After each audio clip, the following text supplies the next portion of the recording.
Então, hoje eu queria fazer esse overview de alguns tópicos de segurança que eu acho que vocês não veem tanto em redes, né, que a gente não acaba tendo essa oportunidade. Então, posso dar uma passada sobre alguns desses tópicos que eu acho que eles fecham bem as coisas que a gente quer fazer. E nessa segunda parte do curso eu vou seguir muito implementar questões de segurança, utilizando alguns materiais que eu vou colocar e algumas plataformas online, como o Hack the Box, o Hack the Flag, que são, né, plataformas de treinamento justamente de pentest, esse tipo de coisa, e são interessantes da gente brincar um bocadinho.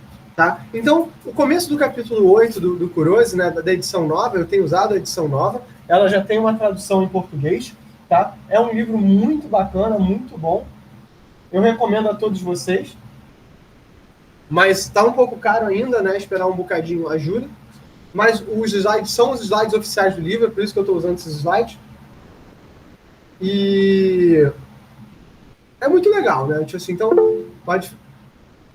Justo. Ok. Então, assim, é um livro muito bom, que eu curto bastante. Só que o começo do livro é falando sobre o que é segurança, que é o que a gente falou no começo do curso, né?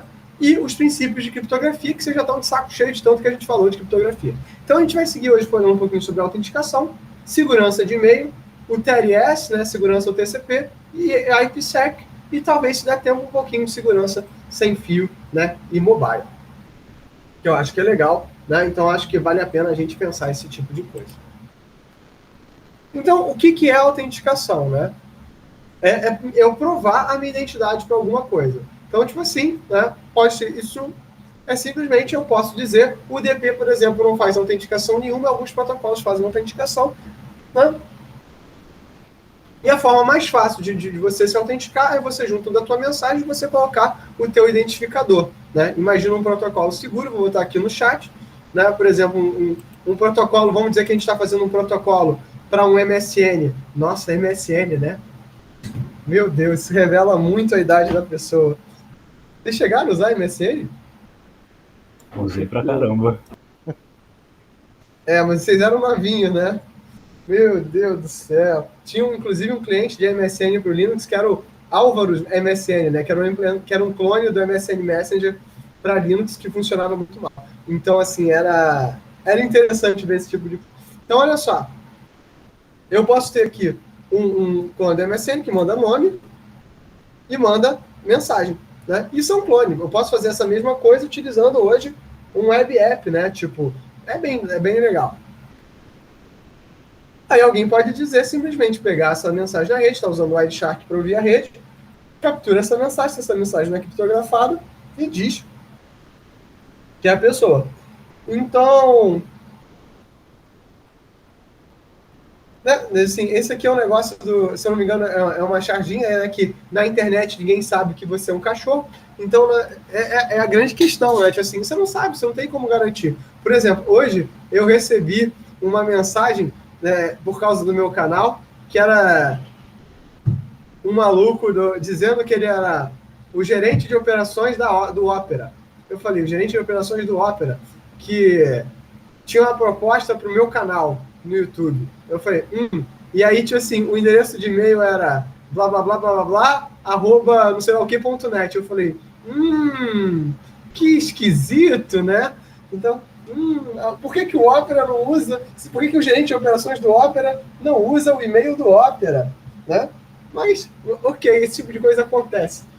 Então, a gente tem que ficar ligado nesse tipo de situação. Então, uma das formas que eu posso fazer, eu posso colocar, né, o meu IP address, né? Como eu botei aqui uma forma de identificação.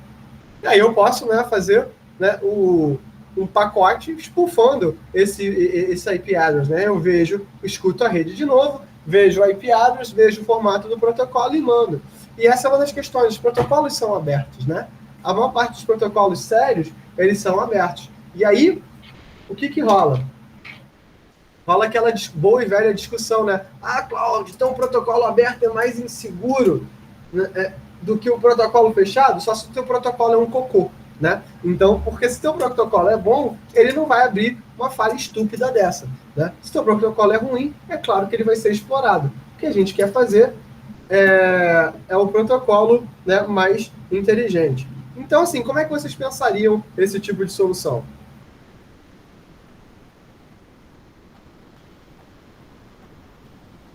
Bem, o MAC address ele se perde, né, ao longo das camadas ali de rede. Também se perde.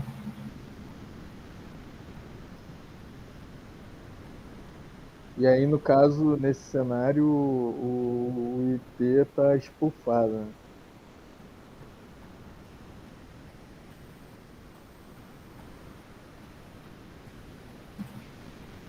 O IP está estufado.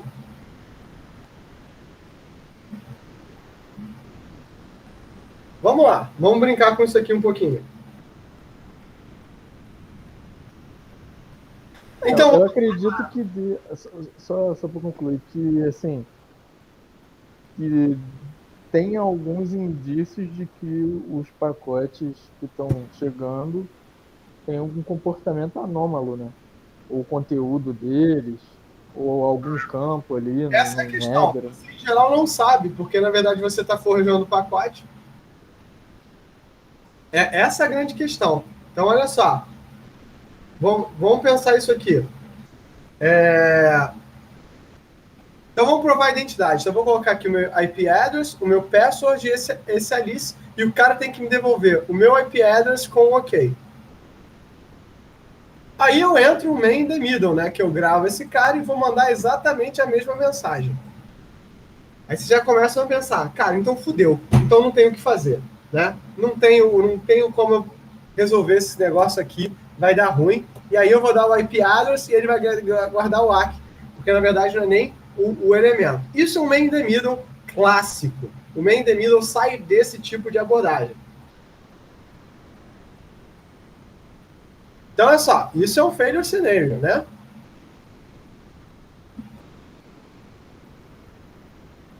Então, como é que eu faço isso é chamado de ataque de playback. Né? Então, vamos tentar de novo. A gente vai colocar mais informação. Eu sou a Alice, vou ter uma resposta. Aí eu vou mandar uma chave, né? Que essa chave, ela temporalmente, né? Então, se eu consigo criptografar com essa chave temporal, seria, né, um elemento. E o que é essa chave temporal? Né? É um número usado uma vez, somente uma vez. Ou seja, é uma semente utilizada uma única vez. Então, qual é o problema? Como é que eu faço isso usando uma chave pública? Porque senão eu tenho que utilizar, né, tipo assim, alguma chave privada, que é difícil, que é chato. A gente viu que tem dificuldades no compartilhamento de chaves. Então eu vou usar um nonce. Né? Um nonce é um number used once. Um número único que vai ser compartilhado com a minha chave pública de criptografia, que uma vez que eu tiver uma mensagem criptografada com essa chave pública e esse nonce, beleza, está resolvido o problema. Eu não vou fazer isso mais nenhuma vez. Então, eu sou Alice, eu vou mandar esse valor, eu vou mandar um valor criptografado com esse nonce para você, vou mandar a public key e vou compartilhar de novo. Então, eu sei que esse elemento aqui de computação, ele é único, porque mesmo que eu capture algum desses elementos, ele só vai funcionar para aquela transação. E aí muda esse elemento. Agora nota o seguinte, e aí que eu quero que vocês reflitam. Durante muitos anos eu não gostava de trabalhar com segurança. Por quê? Porque ele partia segurança é uma disciplina que parte do pressuposto que deu ruim, ou que alguém vai fazer dar ruim.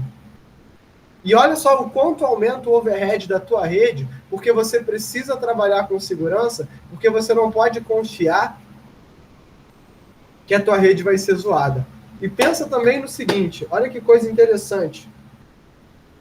Olha que coisa, fantástica da gente pensar. Os primeiros protocolos, eles não tinham nenhuma preocupação com segurança, eles eram todos em texto plano, porque as pessoas sequer pensavam, né, que ser atacado ia ser um problema. Então, a gente começa sempre muito ingênuo em toda transação que a gente faz. Esse aqui é um dos casos. Olha, da versão 1, que você simplesmente manda o nome, depois nome com mensagem, depois nome, mensagem, senha, depois nome, mensagem com nonce. Então, olha só que coisa interessante. como é que mudou. Isso tudo é feito através das mesmas operações matemáticas que a gente está fazendo em criptografia. E ainda tem um problema. Sou Alice, peguei a chave, publiquei. Então, esse man in the middle ainda pode acontecer. Porque, na verdade, ele não está tentando se passar por você sempre. Ele está tentando se passar por você só para capturar as suas informações. Então, mandei um Alice, capturei sou Alice. Mandei R, capturei, mandei R. Fiz a continha, mandei, fiz a continha, né?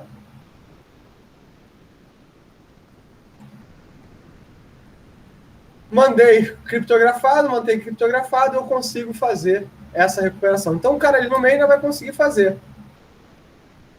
E aí entra o que a gente chama de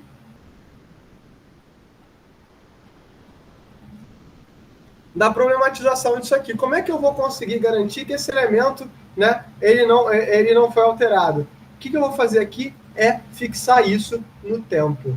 Eu vou fazer com que o seguinte, que o tempo que dure meu nonce, ele seja o tempo de um RTT. Porque se tiver alguém no meio do caminho fazendo esse reencaminhamento, eu vou saber que tem um problema. Entendeu? Então, aí, pode falar, Daigor. No caso, se tiver outras pessoas no meio do caminho, pode ser que tenham mais hops, né? E exatamente. Aí dê um múltiplo do RTT, em vez do RTT em si. Exatamente. E aí que você resolve essa questão, entendeu? Ou seja, você tem que começar a sincronizar, Claudio, se aumenta. Pô, e se começar a ter atraso na rede? Se começar a ter atraso na rede, não tem problema, porque o teu RTT vai acusar isso. Entendeu? Então, na verdade, você fixa a tua operação. Se o cara ali está no meio do caminho, ele passa a ser um problema. Isso não parece uma gambiarra, essa solução? Essa aqui, com certeza. Mas daí agora eu vou pedir assim, quantas das soluções que a gente mostrou até agora, elas não são, na verdade, gambiarras que a gente vai tentando resolver esse problema ao longo do caminho? A rede inteiro é gambiarra, né? Um monte de protocolo é RFC, uma corrigindo a outra. Não, mas é isso, assim... corrige um problema e surge outro. Eu não sei como... Assim, você fez TP com quem? Com a Guiara ou com o Sam? Tá. Eu tô fazendo uma espécie de TP2, né? Não, TP, tipo assim, com a Guiara é muito legal, porque ele conhece a história, porque ele viveu, né? Ele tava, assim, o doutorado da Guiara foi de 1980 a 1984. Foi lá na UCLA. E a UCLA era, tipo assim, o berço da pesquisa em redes nos Estados Unidos. Então, ele estava lá, ele, o professor Edmundo, tinha um outro professor lá da COP, que eu não lembro o nome, eles também estavam lá, tipo assim, fazendo doutorado lá. Tanto quando eles voltaram para o Brasil, eles trouxeram toda essa pesquisa em rede para o Brasil, né? E é muito legal porque você vê essa história. Então, na verdade, se você pega, por exemplo, a pilha do iso-OSI, historicamente falando, quando a gente fala as 7 camadas da iso-OSI, cara, na verdade, aquela pilha de verdade existiu, houve protocolos para essa pilha, só que esses protocolos eram protocolos que funcionavam mal. Esses protocolos eram protocolos que funcionavam mal. E aí foram surgindo protocolos bons, como o IP, o TCP, o UDP, HTTP. E esses protocolos, se você ler o livro do Kurosi, ler o livro do Tannenbaum em detalhes, você vai ver que esses protocolos, o que eles fazem? Eles são zoados. Eles não respeitam esse conceito de pilha de protocolos, porque eles não estão nem aí para isso, eles querem funcionar. Então, você vai ver que para o campo de TOS, ele quer informação da aplicação, você vai ver que para o NAT, ele quer informação da aplicação. Então, esse princípio, então, assim, mas são protocolos que funcionam bem. Então, a gente foi gerando a nossa rede de acordo com os interesses comuns, né? O pessoal teve que concordar sobre quais seriam os protocolos adequados para as redes de computadores.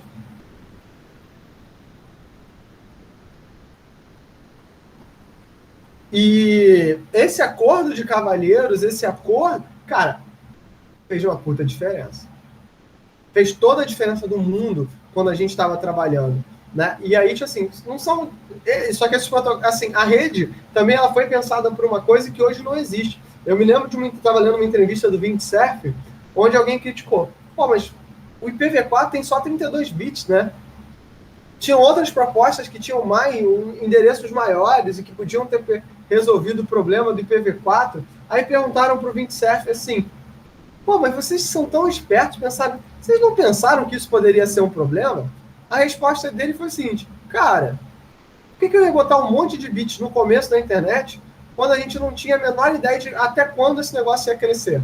Para vocês terem noção, em 95 ou 96, quando começou a internet comercial, entre 95 e 2000 tinha uma galera que dizia que a internet comercial ia ser só uma modinha e que logo, logo tudo isso ia deixar de existir. Que não fazia sentido todo esse hype que estavam pondo na internet. Cara, e olha o quanto a internet hoje é essencial dentro da nossa vida, né? Dentro da nossa sociedade, ainda mais nessa nossa dita sociedade pós-pandêmica, né? Eu tenho alunos meus que estão dizendo, cara, é muito bom eu estar podendo assistir às aulas remotamente. Eu sei que talvez esse modelo de assistir aula remota não seja o ideal para toda a disciplina, mas para algumas disciplinas funciona muito bem e para alguns alunos está funcionando muito bem. O que eu ouvi de alguns alunos meus é o seguinte, Cláudio, é muito mais barato, eu não gasto dinheiro indo para o fundão.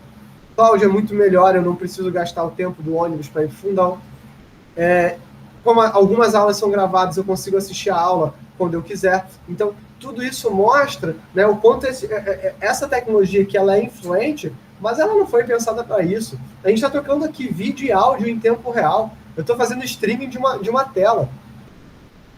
Esse negócio foi pensado para trocar mensagem de texto, né? Então, essas são considerações que a gente tem que lidar diariamente. Essas são considerações que a gente tem que lidar e repensar e falar, caraca, que maneiro que existe esse negócio, né? Cara, isso é muito diferente de tudo que a gente estava pensando. E é mesmo. Pode falar. Mas precisou vir uma pandemia para os burocratas entenderem que as coisas funcionam remotamente também. Cara, você tem que entender que burocracia é um... Não posso falar porque está gravando. Mas a burocracia, cara, ela não é feita... Qual é o papel da burocracia? O papel da burocracia é que nem esses protocolos de segurança. É garantir que, na verdade, as coisas funcionam, né? Burocracia não é uma parada adaptável. O burocrata ele só se adapta quando ele não tem escolha, né?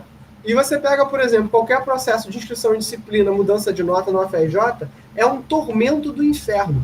Mas é por quê? É porque, tipo assim, e acaba gastando um tempo do aluno e acaba gastando um tempo do docente. Por exemplo, mudar a nota. Não podia ser simplesmente só eu acessar o meu SIG e mudar a nota? Podia. Mas eu tenho que abrir um processo, receber um processo, mandar para a secretaria, assinar não sei quantos formulários. Cara. E assim, então, isso cria um overhead. Mas para quê? Para ter essa confiabilidade que a gente tem. É para isso que serve a burocracia. Quando as pessoas não tiveram escolha, que era isso ou parar, aí eles falam, beleza, então a gente vai largar de mão a burocracia e pensar. E é o que eu falo. Por exemplo, eu estava vendo um espaço de coworking que o cara podia pagar por mês R$220. O que o espaço de coworking te dava? Ele recebia correspondência para você e ele te dava direito a uma sala de reunião durante 1 hora do espaço de coworking por essa modalidade de R$220. O espaço de coworking pequitinho, né? Mas serve pra caramba. Agora imagina assim, você está começando a sair da faculdade, quer montar uma fábrica de software com teus amigos, quer montar uma firma de segurança com os teus amigos, né? Prestar serviço de segurança para pequenas empresas, né? Garantir, né? Tipo assim, integridade do software, tudo, fazer um plano de segurança. Cara, você contrata um negócio desse, começa um modelo de trabalho online através de um grupo do Slack, ou fazendo videoconferência através da suíte do Google ou do Zoom, o que quer que seja, durante 1 horinha. E é isso. É isso que a gente vai fazer. Esse é um caminho, entendeu? Então, assim, mostra que muitas das coisas que a gente podia fazer e que eram legais de fazer, a gente não precisa daquela infraestrutura toda que a gente estava tendo, né? Cara, pra você ter noção, o centro da cidade hoje está muito vazio.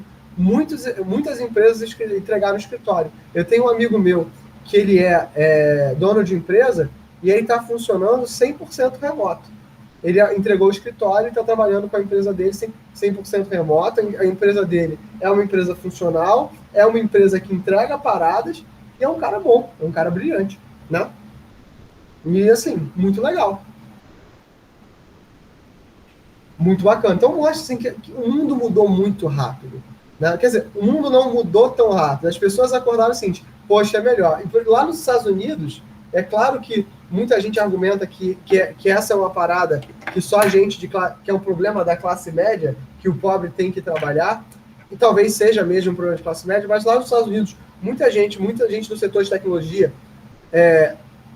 está entregando emprego e dizendo assim, olha, se eu não puder continuar trabalhando remoto, eu prefiro me demitir. E aí tem uma galera lá que está dizendo assim, cara, isso é muito ridículo, por que as pessoas estão querendo fazer isso? Porque as pessoas decidiram assim, cara, é melhor, eu vivo melhor trabalhando de casa. E isso é interessante, né? Isso é legal da gente ver o quanto que o mundo mudou. Né? E assim, e que isso é um movimento, né? E aí passa a ser um benefício. E, cara, inclusive já tinha gente querendo cobrar de você poder trabalhar de casa. Eu falei, cara, isso aí também é o cúmulo da loucura, né? Cobrar as pessoas as pessoas trabalharem de casa. Então, assim, o mundo mudou. Segurança hoje é uma preocupação terrível, né? Por exemplo, eu compartilhei o link da nossa aula no Classroom. Imagina se o nosso link do Classroom ele é vazado para a internet toda, né? Tipo assim, e alguém vem aqui zoar a aula. É porque o que acontece? Como eu sei quem são os alunos, eu não coloco com convite automatizado, né? Não é todo mundo que pode entrar. Tem que pedir acesso para entrar, e se a pessoa começar a zoar, eu vou retirar a pessoa da aula. Mas, cara, vocês veem como não é trivial esse tipo de questionamento? Essas coisas são muito complicadas, né? O mundo... A gente já tem a tecnologia para fazer muita coisa, mas eu vi uma palestra de uma filósofa que ela dizia o seguinte: a tecnologia é mais rápida do que a nossa consciência sobre a tecnologia e a nossa legislação sobre a tecnologia. Então, por exemplo, o próprio caso do Uber. Né? Se você pensa no caso do Uber, por que o táxi os táxis são amarelos, o táxi Rio é amarelo? Por que você precisa de uma licença de táxi?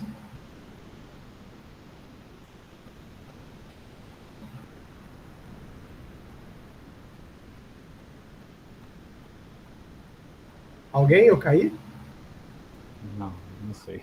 Não, estamos aqui, mas a gente não A licença de táxi é esse procedimento aqui de autenticação. Quando você vê um táxi amarelo, que o cara tem a foto dele lá, com a licença lá gravada, isso quer dizer que o governo do Rio se deu ao trabalho de verificar aquela pessoa, verificar aquele carro, para garantir que ele está trabalhando corretamente, que ele é uma pessoa idônea, né?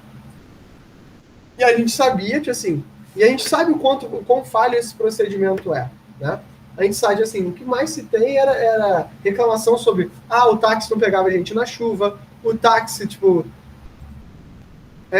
você fazia um caminho bizarro, o táxi gerava problema. Então, assim, e aí surge o Uber, né? E quando surge o Uber, o que o Uber faz? Através da internet, do teu celular, ele autentica o carro, ele autentica o motorista, te dá assim, uma série de opções interessantes para você ver a rota em tempo real. Então, ele faz esse mesmo trabalho que a prefeitura fazia. Só que se você pegar a burocracia pela burocracia e não entende que, na verdade, essa empresa privada ela está fazendo o mesmo trabalho que o órgão público, só um instantinho, pessoal. Só um instantinho que eu...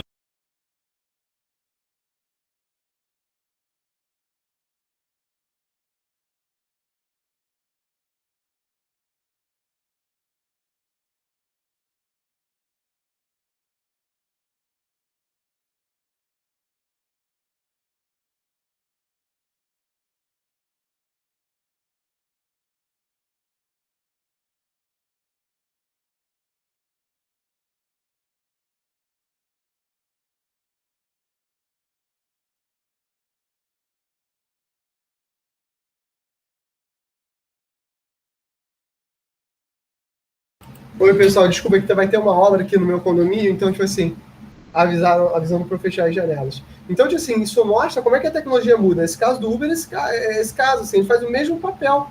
Agora, em geral, assim, e aí o que você faz nesse tipo de situação? se você pensa o Uber dentro desse contexto legal que a gente vive, o Uber é algo ilegal. Ele é uma forma de você institucionalizar, né, o táxi pirata.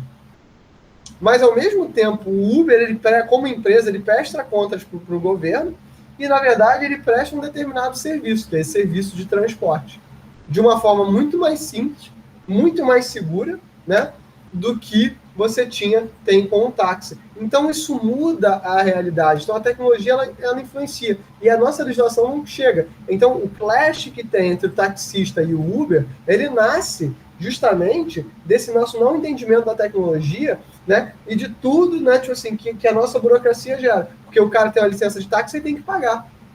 E, às vezes, ele pagava bastante, né? Era um negócio caríssimo. Como Uber, não. Então, essas são considerações difíceis da gente, né, pensar. A mesma questão é essa questão da segurança. Se a gente pensar do ponto de vista da integridade em si dos dados, isso é diferente da autenticação, né? Porque eu posso estar autenticado e eu tentar, né, não posso não estar autenticado e tentar zoar a mensagem. Eu capturo, né, um bloco criptografado que eu não entendo, mas eu não quero não entender, eu quero simplesmente negar o serviço para você. Então, o que eu faço é zoar o pacote e mandar para você um pacote zoado. E aí, ou então forjar um pacote para você. Então, na verdade, o que a gente faz é criar uma chave verificável, não forjável, né, que vai ser utilizada para que um determinado elemento possa trabalhar. Então, eu tenho aqui uma mensagem, eu tenho uma chave privada, e de posse, né, da chave pública, eu vou, né, ter essa mensagem privada, e com a chave privada de outra menina aqui, da Alice, eu vou conseguir decifrar essa mensagem. Basicamente é isso a ideia. Uma assinatura digital seria, então, essa chave. Então, a ideia é que eu receba uma mensagem M com assinatura MKM, né? Essa chave verificada M, Alice vai verificar essa chave M, que foi assinada pelo Bob, aplicando uma função K para esse K de M, de forma que esse K seja uma função complementar a esse K de M, uma função de cifragem e uma função de decifragem que venha da M. E qualquer um que tenha M tem que ter qualquer um que consiga fazer isso aqui, qualquer um que tenha assinado esse negócio, tem que ter usado a chave pública do Bob. Então, essa é uma forma de eu identificar esse elemento. Ou seja, se essa função dá para ser feita, eu tenho a chave pública, né? Quem faz isso é o RSA, né? Então, isso verifica que o Bob assinou M, tem que ter uma unicidade, nenhuma outra pessoa pode ter assinado M, que não seja o Bob, e que o Bob assinou única e exclusivamente M e não a função N'. Então, eu tenho a unicidade da mensagem e a unicidade do assinante. E eu tenho que ter o que a gente chama de não repúdio, né? A Alice pode pegar a mensagem M, que é essa mensagem criptografada, pegar a mensagem de assinatura, que é esse K-, e provar que o Bob assinou M. Ou seja, né, é a mesma coisa que a gente faz com a assinatura eletrônica do advogado. Tem aquele tokenzinho que o advogado coloca lá no computador, e aquele token é justamente essa chave privada que vai ser utilizada, e a garantia de que quem fez aquilo é o advogado. Inclusive, né, tem algumas coisas que imagina que o advogado dá aquela chave para a secretária dele, para ela subir os processos. Na verdade, quando ele faz isso, ele está dando para essa segunda pessoa a autoridade de agir como ele. Se essa pessoa faz algo que é não idôneo, quem responde é o advogado. Entendendo a loucura dessa situação, né? Ou então, por exemplo, né? Imagina que você usa um sistema de banco. Você tem um celular que tem lá o seu aplicativo de banco. Aí você vai lá, assim, alguém filma você utilizando o seu celular e senha, e aí filmou isso. aí vai pegar de você o teu celular, alguém rouba o teu celular com essa de posse dessa informação e começa a fazer operações no teu banco. Cara, é possível que isso aconteça? Claro, isso é bastante possível. Bastante possível, eu sei. E aí, o que a gente faz? Engole. É isso que vai acontecer. Então, essas são questões, são considerações muito intensas que a gente tem que ter, né? Então, assim, é um mundo complicado, mas é melhor. Então, eu já estou vendo pessoas que têm 2 celulares. O celular, onde tem o aplicativo do banco, e o celular, que é o celular que o cara anda, né? E aí, tipo assim, isso é uma coisa meio maluca, né, que a nossa sociedade está fazendo. Porque independente do quão seguro é o país que você mora, o Rio de Janeiro a gente sabe que não é uma cidade segura, mas se você vai para outras cidades do Rio, do Brasil, ou mesmo do Rio de Janeiro, não é tão inseguro assim. Mas, independente da segurança, a gente sabe que, por exemplo, bater carteira é um negócio que acontece em vários lugares do mundo, né? Inclusive, assim, até em cidades ditas como seguras, né? Tipo, para Londres, ou em Roma, né? Que não tem tantos problemas assim de violência, tem um aviso para os turistas, né? Cuidado com os batedores de carteira. Então, essas são. Vocês notam que, né, cada vez mais. E hoje em dia, a nossa preocupação não é nem que o cara roube a carteira da gente, né? A nossa preocupação é o cartão de crédito, é o celular, que tem acesso, né, a essas outras informações interessantes. E recentemente, né, a gente passou a ter aquele tipo de ataque que a galera usa o celular com uma aplicação de cartão de crédito para lidar com aplicações, né, com aqueles cartões de crédito contactless. Né? Então, por exemplo, começaram a surgir carteiras que são envoltas em alumínio para evitar transmissão de sinal. Entendam como isso é complicado.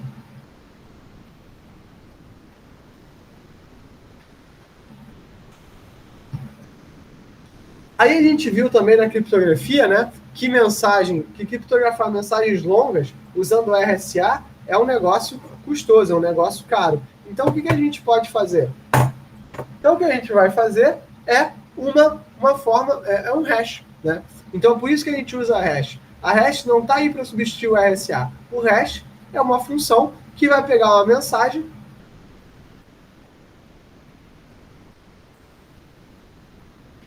e vai ser mais barato do que o RSA, do que o modelo criptográfico, para tentar gerar essa unicidade. O problema do hash é o seguinte, ele faz várias entradas podem dar numa mesma saída, né? Então, na verdade, o que a gente quer não é... a gente não está autenticando exatamente essas... a gente só quer que seja longo o suficiente para que isso não seja provável. Vai produzir mensagens de tamanho fixo, né? O que é bom, né? Que esse seria a nossa chave. E dada essa mensagem X, é computacionalmente não factível achar um M tal que X igual a H de M. Ou seja, a ideia é o seguinte, eu vou usar uma função de hash e por mais que ela me dê várias funções, né, não faz sentido eu buscar a outra mensagem que é exatamente igual. Né? Então, na verdade, isso é uma forma fácil e barata, né? Vocês viram hash em estruturas de dados, né? De vocês chegarem a esse elemento. Então, por exemplo, né? Uma forma de eu fazer o hash é, por exemplo, o checksum. A gente viu que o checksum de mensagens diferentes podem dar o mesmo valor. Né? E o que o checksum é? É uma soma de 16 bits sem o vai 1. Então, aí como a gente não quer uma coisa tão estúpida assim, o que a gente vai fazer é o seguinte, vai pegar essa nossa mensagem, vai gerar uma mensagem de hash, que tem um tamanho fixo pequeno, aí eu criptografo o hash. E aí esse message digest aqui é que ele é criptografado. Olha que interessante. Então, eu só vou validar a mensagem se eu conseguir fazer isso aqui. Se eu decriptografar esse hash, E ao decriptografar esse hash, eu tiver essa mensagem, eu puder realizar a operação sobre o hash, sobre a mensagem original, é que eu vou saber que ele não que essa mensagem ela não foi autenticada. Cara, e isso é uma baita de uma revolução, porque isso é muito simples de fazer, é computacionalmente barato e garante a unicidade. Não pelo hash, mas pela dupla de hash com criptografia. Ah, funcionaria se eu tivesse o hash que criptografasse a mensagem direto? Funcionaria, mas isso é caro. Então, eu arranjei uma forma barata e arranjei uma forma fácil de eu garantir a minha mensagem. Porque o que eu vou verificar é esse meu hash aqui. Cara, isso, assim, fez uma baita diferença, porque é assim que a gente faz assinatura digital. É assim que o governo federal faz a assinatura digital. Então, quando eu digo que eu tenho uma assinatura digital, eu estou criando para você uma função de hash. Eita. O MD5 é a função de hash que está sendo utilizado, né? Computa mensagem em 128 bits, e o SHA-1 também é utilizado, porque ele é um padrão americano que tem uma mensagem de 160. O MD5 é o que a gente mais usa na internet, até para garantia, né, de download de arquivos. Se vocês forem baixar a ISO do Ubuntu, a ISO do Ubuntu ele oferece um MD5 para vocês garantirem que isso funciona. Então vamos pegar agora aquele problema lá do man in the middle. Então eu tenho aqui a Alice, mandei o R com o nonce, mandei o R com o nonce, patati patatá, e com o man in the middle a gente via que eu conseguia autenticar, mas o que eu vou fazer? Como é que eu vou resolver isso? Né? Agora eu vou criar chaves públicas certificadas para resolver esse problema. Vamos ver esse problema aqui assim, olha só.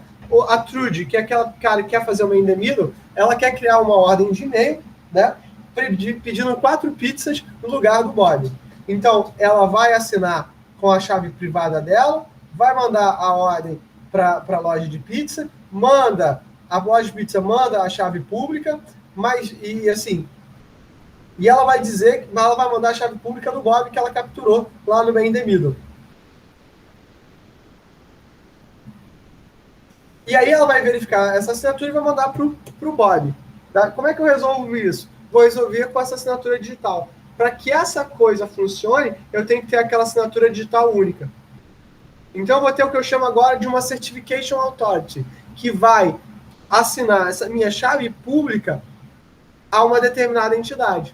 Então, quando eu assinar o meu hash, eu só vou assinar o meu hash com essa chave pública. E eu posso ir nessa Certification Authority para fazer isso. Quem é a Certification Authority aqui do Brasil para o funcionário público? É o GovBR. O GovBR me dá uma chave pública.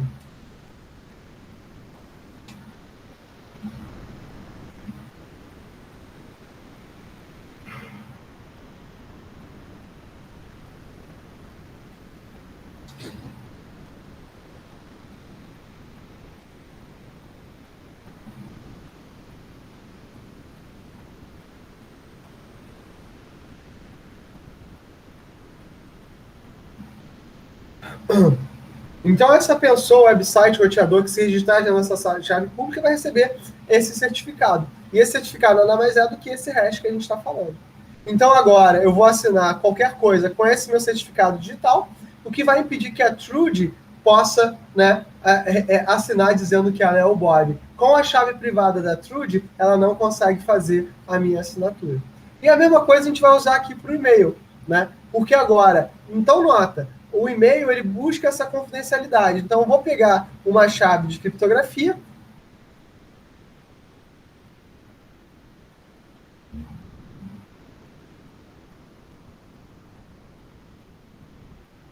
vou encriptar a mensagem, vou mandar ela com a minha mensagem de autenticação e eu vou mandar ela pela internet.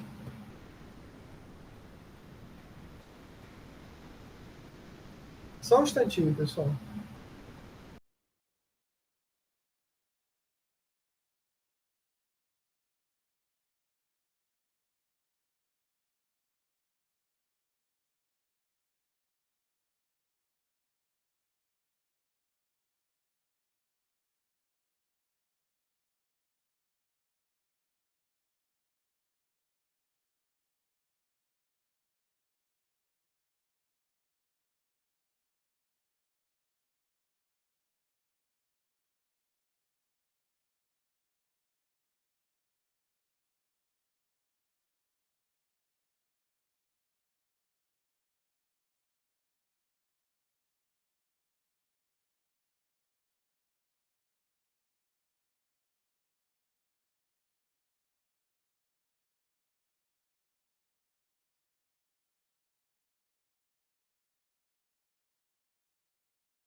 Desculpa, pessoal, eu recebi um susto assim. E eu recebi um susto aqui. Aí o Bob vai usar a sua própria chave privada para fazer a criptografia da mesma forma anterior. Então, eu quero garantir a integridade da minha mensagem, né, e autenticação. Vou fazer aquele procedimento. Usa a hash, usa a chave, manda a mensagem, assino a mensagem pelo meio do caminho. Agora, eu quero mandar, além da integridade e da autenticação, eu quero manter a confidencialidade. Então, o que eu vou fazer? Essa minha chave e essa minha mensagem criptografada, eu ainda vou ter um segundo nível de criptografia, né? Que é onde eu vou criptografar essa mensagem para garantir a confidencialidade. E agora, o que o Bob tem que fazer? O Bob vai ter que pegar essa chave com a chave dele, vai ter duas chaves, uma chave de confidencialidade e a de criptografia. Então, do outro lado, eu vou ter que fazer essa operação 2 vezes para poder resolver. E aí entra, por exemplo, o TLS, o Transport Layer Security, que é, na verdade, como hoje em dia, o Security TCP, né? Que é como a gente faz tudo hoje em dia. A gente não faz nada do TCP sem usar o TLS. Já está totalmente utilizado, dos anos 90 e 2000, tudo passou a usar o TLS. É usado em cima do protocolo da camada de transporte, e eu me lembro de ter, tipo assim, algumas discussões com a Aguiar dizendo o seguinte: se está acima da camada de transporte, segurança é uma aplicação. E aí o Aguiar dizia o seguinte: a aplicação só é aplicação se ela se comunica com o usuário final. Isso não se comunica com o usuário final, então isso está na camada de transporte.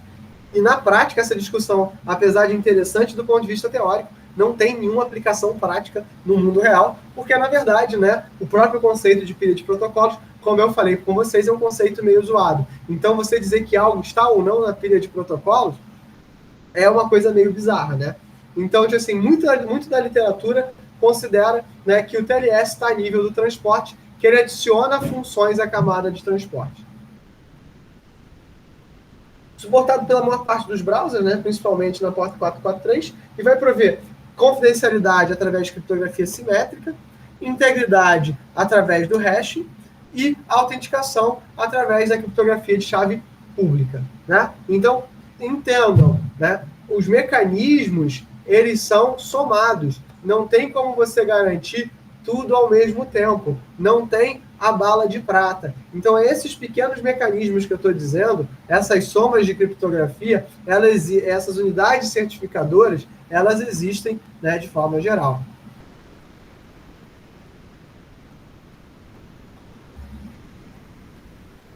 A versão mais nova do TLS, né, vem da RFC 8846. Tá?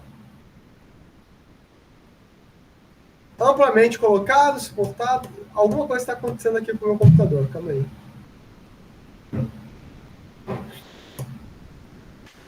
Então, assim, vamos construir um protocolo TLS. Então, eu tenho o handshake, que a gente viu já. Vocês já viram em redes como funciona o handshake, né? Então, é a troca de essa troca de certificados, né? A gente já sabe essas chaves de derivação, né? Como derivar chaves secretas a partir do trabalho. E a transferência de dados seguro através da criptografia, né? E a gente vai ter que fechar a conexão. Então, dou um TCP-SYN, TCP-SYN-ACK, dou um ACK, vou mandar uma mensagem criptografada de hello, vou trocar a infraestrutura de chaves. Através dessa troca de chaves, eu consigo, né, estabelecer a minha sessão e trocar. Então, problema número 1, estou gastando 3 RTTs aí de sinal. Uma coisa que eu começo a ver é o seguinte: cara, se eu vou gastar 3 RTTs, se eu gastei mais do que 3 RTTs, alguma coisa estranha está acontecendo. Então, isso já é um bom sinal de que vai dar treta. Aí eu vou precisar de um monte de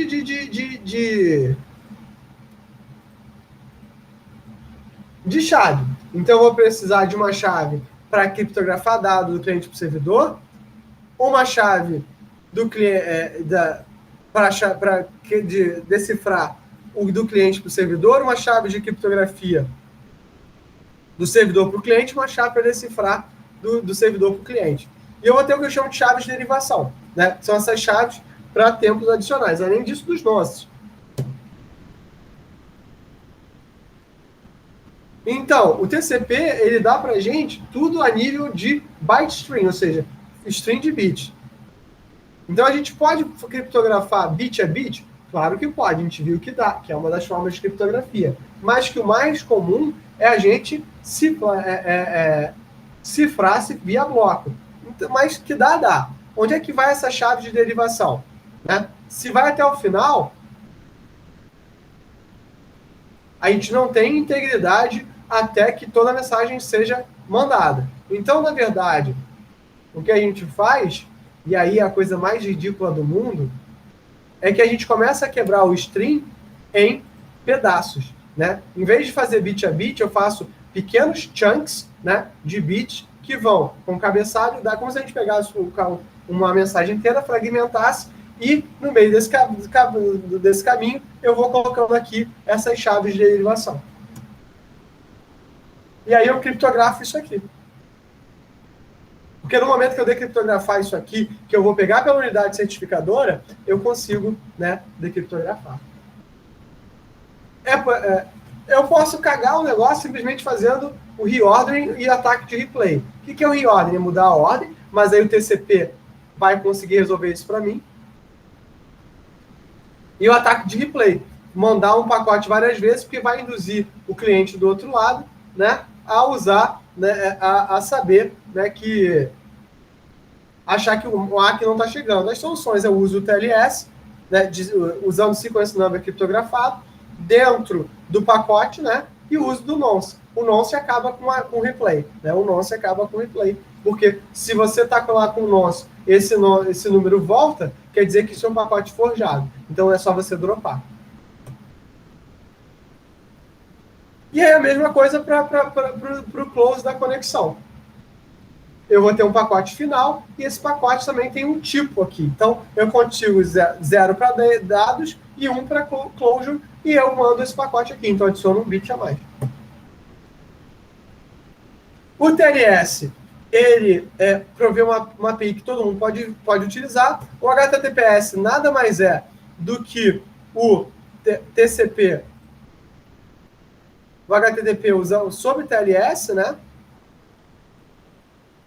O que a gente hoje chama de HTTP3 é o HTTP2 sobre o QUIC. O QUIC é um protocolo desenvolvido pelo Google, né, para ser mais rápido e que roda em cima do DP. O que ele faz? Ele absorve algumas das coisas que o TCP faz, né? Para quem quiser dar uma olhada no capítulo 3 do Kurose, né, do livro novo, ele vai falar um pouco mais sobre o QUIC, que vai incorporar algumas coisas, como o próprio TLS já está incorporado dentro do QUIC. Né? Então, o HTTP3 ele já é seguro. Ah, Claudio, ninguém está usando HTTP3. Depende, você está usando o Google Chrome? Se você está usando o Google Chrome, provavelmente você está usando HTTP3.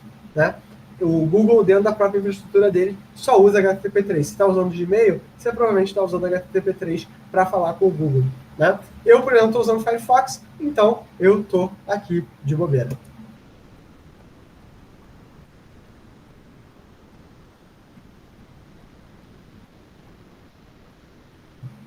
O TLS 1.3, ele cortou vários algoritmos, né, que eram utilizados. E por que vocês acham que a gente corta algoritmos que são utilizados?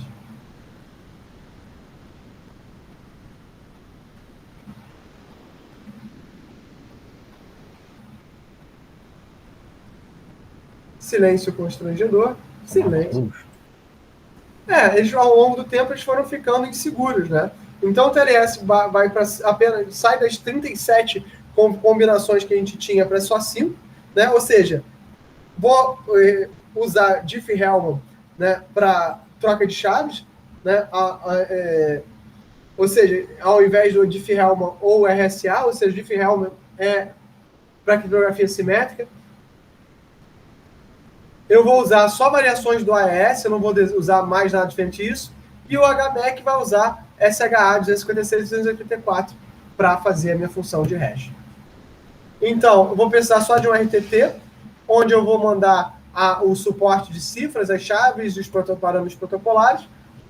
Eu vou dar o hello aceitando, e aí eu vou iniciar a minha comunicação. Então, acabou, não tem mistério. Né? Então, vou mandar tudo de uma vez só. É um handshake. Isso ainda é vulnerável ao replay attacks, é por isso que a gente coloca esse terceiro elemento. E ainda, tipo assim, né, Se ainda isso não for suficiente, aí eu tenho o que eu chamo de Network Layer Security, a IPsec, e o IPsec é o ponto central do que hoje a gente conhece como VPN, Virtual Private Network.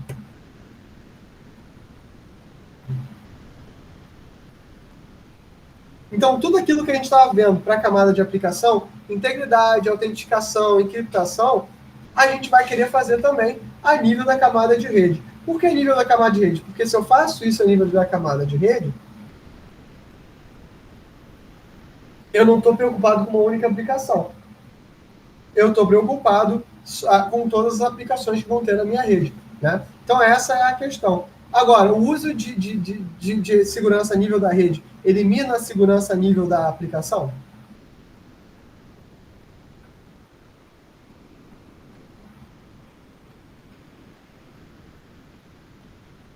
Sim, não, talvez, quem sabe? Não, porque são camadas distintas da rede. Mais do que isso, nada me impede de que alguém que legitimamente está dentro da minha rede não vai ser um atacante. Assim, um insider. Em geral, os ataques piores, a gente já comentou sobre isso, eles vêm de insiders. Sim, nas primeiras aulas. Então, assim, essa é uma das coisas que são muito relevantes e por isso. O IPsec é importante, né? Ou seja, você acessa... Tem uma brincadeira, né? Tipo assim, que a galera faz, né? Tipo assim, que... Lembra quando eu falei para vocês que uma das formas de ataque muito... que é uma coisa um pouco sórdida. Imagina que você é um atacante e você tá de bobeira, você quer atacar, você quer praticar os seus skills, quer ser racudo, isso é coisa de moleque, né? Quer ser racudo. Então o cara comprou um Raspberry Pi, tá alimentando esse Raspberry Pi com uma bateria de celular dessas recarregáveis, botou uma distro tipo Kali no Raspberry Pi dele,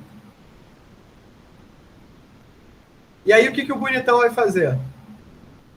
O bonitão vai pegar e vai...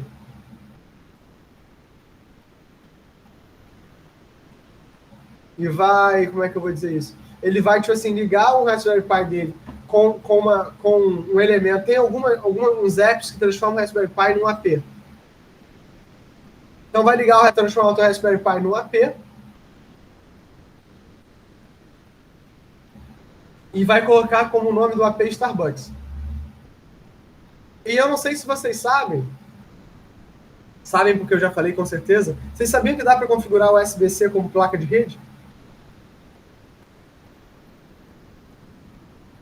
Isso você comentou numa aula que era justamente de um atacante que estava num lugar público. Exato. Você até mandou um vídeo. Sim. E aí, você configura o seu USB-C como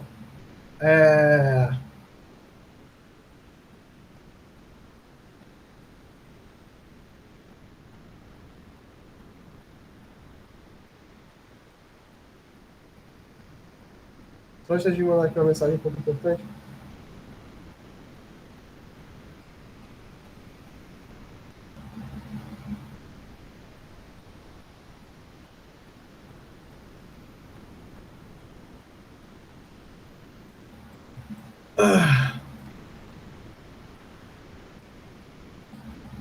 Então, assim, então quando você pensa nessa questão da IPsec, é muito interessante, porque a partir desse momento, esse problema está mais ou menos resolvido. Que mesmo que você esteja numa rede do atacante, ele basicamente não vai conseguir capturar o teu elemento. Ou seja, mas eu vou fazer uma pergunta para vocês. Quantos de vocês usam VPN?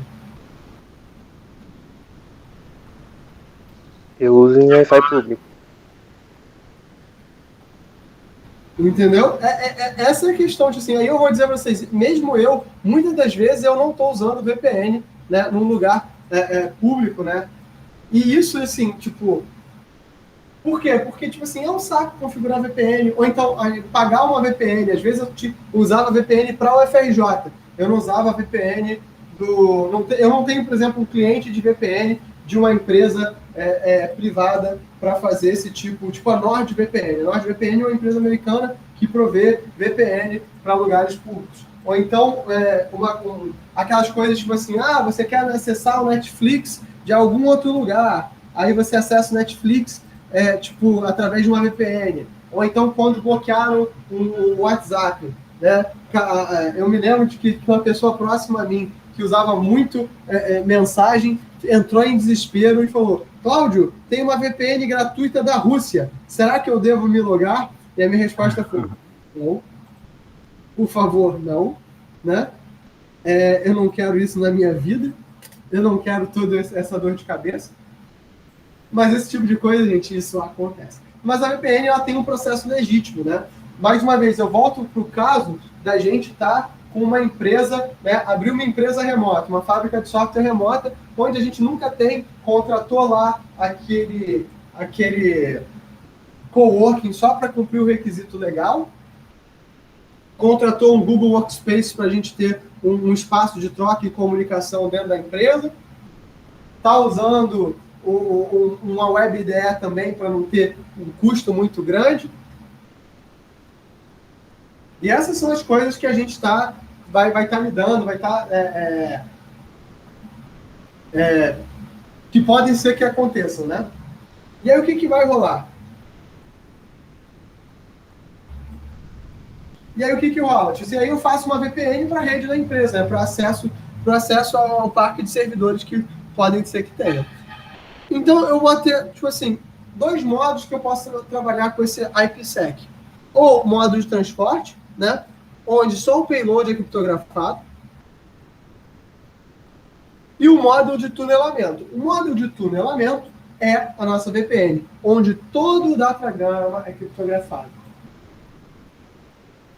E é encapsulado dentro de um novo datagrama IP. Então, eu criptografo o negócio e mando pela rede de outra pessoa. Uma rede que eu confio. É basicamente isso que uma empresa de VPN faz. Ela pega o seu tráfego, criptografa e manda pela rede deles, para que nem mesmo eles tenham acesso. Na verdade, você criptografa com o software deles dentro da tua rede para mandar pela rede deles, e é só isso que eles vão fazer. E o funcionamento de proxy chains é similar ou não tem nada a ver? Viajei, Daigor. Repete para mim, por favor. Se o funcionamento de proxy chains é similar ao da VPN ou não tem nada a ver? Não. É só reencaminhamento de tráfego mesmo. Ele diz, mas o seu pacote está passando pela rede. E ele está passando do jeito que ele foi enviado, né? Exatamente. Não necessariamente criptografado. Não necessariamente, só se você criptografou a nível de aplicação. Mas aí ele vai ter que descriptografar na outra ponta, né? Não, olha só, é um custo. Só que quem decripta é o cliente, então o custo é menos ruim, entendeu? Entendi. Mas aí o cliente ele já tem que estar com a devida chave e tudo mais, né? Sim, com certeza. Com certeza. Então, se são dois caras que estão usando VPN, o custo fica na ponta. Se não, vai para o último... É como se eu dissesse o seguinte, né? Quando a gente começou no VoIP, há muito tempo atrás, no projeto de VoIP, no Lab VoIP lá da UFRJ, a gente fazia o seguinte, né? O objetivo do Lab VoIP era, diminuir os custos da telefonia pública nacional. Então, a gente ligava, através da internet, diversas unidades institucionais. Então, você pegava fazia uma ligação local, chegava no UFRJ, a UFRJ digitalizava essa voz digitalizada era enviada, era transformada, era enviada pela rede para o servidor da instituição recipiente, que ia transformar isso e ia fazer a ligação, né? Então, transformar uma ligação de longa distância em duas ligações locais, né? E quando a gente propôs isso, a Embratel bateu lá na UFRJ dizendo, cara, vocês estão fazendo um papel de operadora. Porque vocês estão fazendo esse papel de fazer o roteamento do tráfego de voz. E a gente, eita besta. E aí, aqui é a mesma coisa, entendeu? Pode ser que quem esteja fazendo essa entrega final seja a empresa. Tipo essa NordVPN. Pode ser que ela fique, inclusive, com a responsabilidade de decifrar o pacote e mandar. Agora, se isso acontece, você confia na tua VPN, você tem que confiar no serviço né? E aí eu recomendo você não mandar pela sua VPN russa obscura, né? Mas contratar um serviço decente. Tem algumas empresas que são razoáveis de fazer isso. E muita gente tem usado esse tipo de serviço de VPN para poder ver o catálogo de Netflix de algum outro lugar. Por exemplo. Então, esse tipo de coisa acontece. Eu vou ter 2 protocolos de IPsec, o Authentication Header Protocol, que vai prover a autenticação e integridade, mas não confidencialidade, e o ASP, né? O Authentication Header seria justamente esse Transport Mode, e o Encapsulation Security Protocol, que provê Authentication, Integrity e Confidentiality, e é mais usado por causa disso, né? Eu vou ter o que eu chamo de Security Associations, ou seja, é uma comunicação estabelecida entre 2 entidades, que vão receber e manter informações abaixo SSA, e é por isso que dentro de uma rede própria isso é mais fácil de manter. E aí, olha por que isso também é importante? Porque, na verdade, o IP ele não é orientado à conexão, mas o IPsec é. Eu tenho que manter. Então, eu tenho que manter essa autenticação entre 2 elementos o tempo todo para eu saber que esses caras fazem parte de uma rede segura. E que esses 2 pontos, eles podem decifrar as mensagens que eu estou enviando. O cabeçalho do ASP vai dentro do datagrama do IPsec, aí lembrando, datagrama porque é uma mensagem da camada 3, fazendo um recorte do que vocês viram no livro lá do Kurose, né? A camada de aplicação, a unidade é a mensagem, a camada de transporte, a unidade é o segmento, a camada de rede, a unidade é o datagrama, e a camada de enlace, a unidade é o quadro, né? Aí a camada física é o bit, né? Porque a gente faz transporte de bits. Então o ASP tem um número de sequência associado, né? Ele vai ter um elemento de tunelamento e o datagrama está lá encapsulado. Cláudio, mas isso dá para gente mais overhead. Entuba. Dá sim. Então, quando eu estou ali no primeiro roteador, eu vou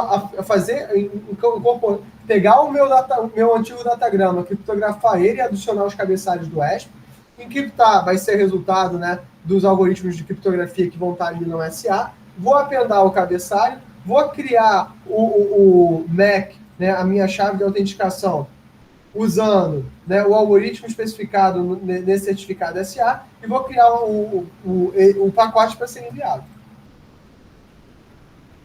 Então, cada novo SA reinicializa, né, o número de sequência. Ou seja, na verdade, eu estou tirando o IPsec, ele vai rodar em cima do IP, e ele vai acabar dando para o IP uma característica que é do TCP, que são os números de sequência. Por que os números de sequência? Porque como eu faço a criptografia do string, eu tenho que chegar na ordem, tenho que entender essa ordem, vai chegar corretamente.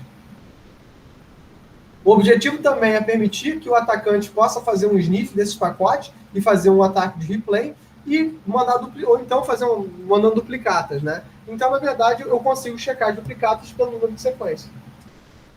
Eu vou ter um Secure Policy Database e um Secure Association Database, o de políticas, né?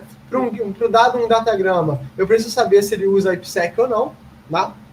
Então, eu vou ter essa diferenciação. E um Association para ver o seguinte, quem são os caras que estão no meu database.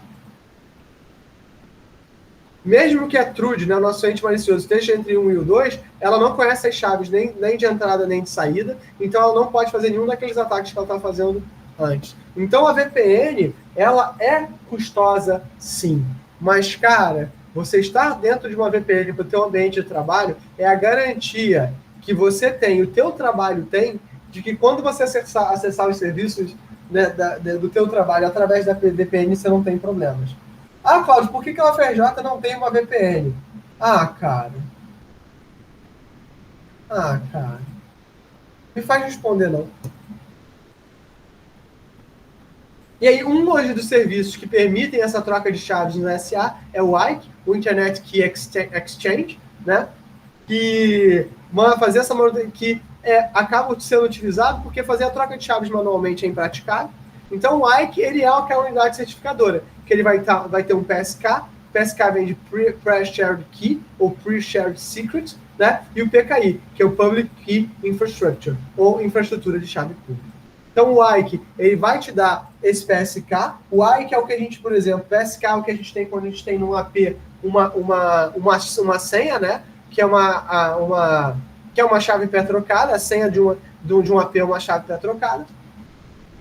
E o PKI, na verdade, é uma unidade certificadora que você vai para buscar uma chave, né? Então, às vezes, quando você está, por exemplo, dentro de uma rede empresarial, você não tem uma chave da rede sem fio. Você tem que se autenticar utilizando o teu usuário e senha dado pela empresa. E aí você consegue, com a tua identidade da empresa, se autenticar no Wi-Fi.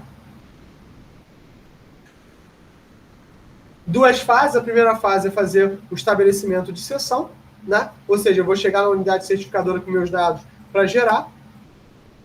E na fase 2 é que eu vou negociar esse IPsec, né? Essa minha identidade, você colocar no do database, né? Da Security Association. Então, na verdade, basicamente o que eu vou utilizar é o IKE para troca de chaves, o ESP para autenticação do cabeçalho e mantendo esse canal. Isso é uma VPN.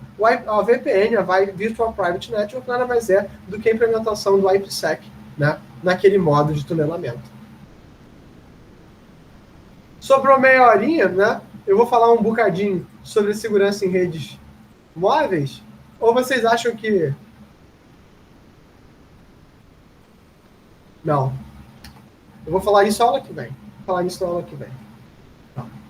Então, eu vou fazer o seguinte. Por hoje chega. Por hoje tá bom, né? Eu vou desejar a vocês um ótimo final de semana e um bom término de dia para vocês. Uma boa semana para vocês. Na próxima aula eu vou falar sobre a segurança, tanto no mobile quanto da rede sem fio, né? Vou dar para vocês um overview rápido de rede sem fio para a gente falar um pouquinho sobre essa segurança, né? Desses elementos. O Gabriel já falou para vocês sobre firewalls e IDS, né? Deu um conjunto bem interessante dessas tecnologias, e eu acho que com isso a gente fecha o feijão com arroz que toda empresa tem que ter, né? De todas as tecnologias, e a gente vai se dedicar a fevereiro a como a gente pode testar a segurança de uma empresa, como a gente pode fazer testes de penetração, quais são as ferramentas, quais são os locais que a gente pode treinar na web, né, para a gente poder fazer esse treinamento de forma segura e mostrar uma outra coisinha. Então, a gente já discutiu como produzir software seguro, já discutiu como pode, né, se proteger, já discutiu de onde vêm os recursos da rede, né, e agora a gente vai discutir o seguinte, como eu testo essa coisa à vera.